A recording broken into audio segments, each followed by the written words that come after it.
of the drone footage of the mobile launcher.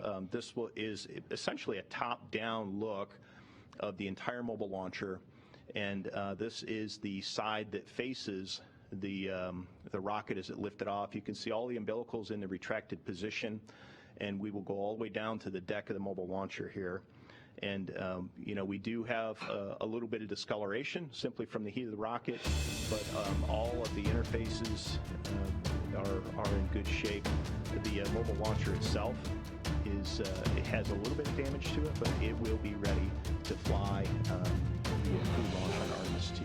And here we are looking down into the flame trench. The damage that we did see pertained to really just a couple of areas on the zero deck.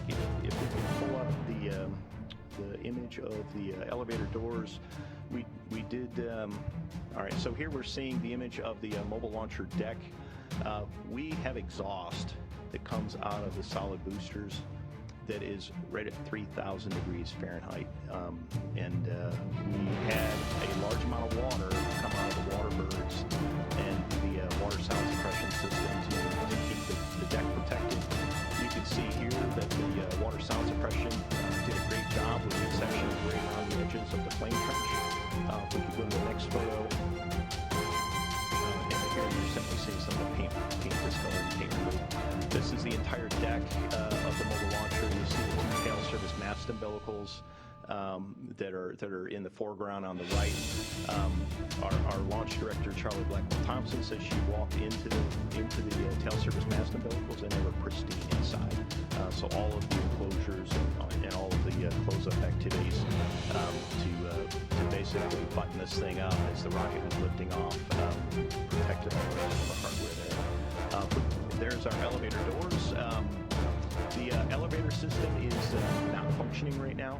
We had the world's most powerful rocket, and the pressure basically blow the doors off of our elevators. This is why it took a little longer to inspect the mobile launcher. It is a very tall structure, and right now the elevators are not put those back into service.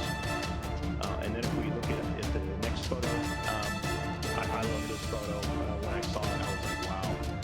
This is one of the cameras on the zero deck that we're being looked at from the 274-foot level on the tower. So you can see, again, the heat of the boosters scorching the camera housing survived, but it just goes to show the environment there on the zero deck is not the friendliest when we have the world's most powerful rocket lifting off.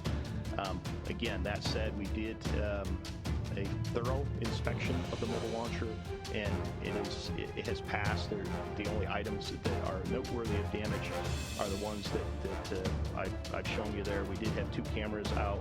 We also did have some damage to pneumatic lines associated with gaseous nitrogen and gaseous helium, and that in turn caused the oxygen sensors on the pad to show that there were low oxygen readings until we got the leaks in the pneumatic lines isolated, which is why it took a little longer to gain access to it. In terms of if we find any flight items, we don't want to find flight items at the pad, right? In terms of did we find flight items, we found two. The first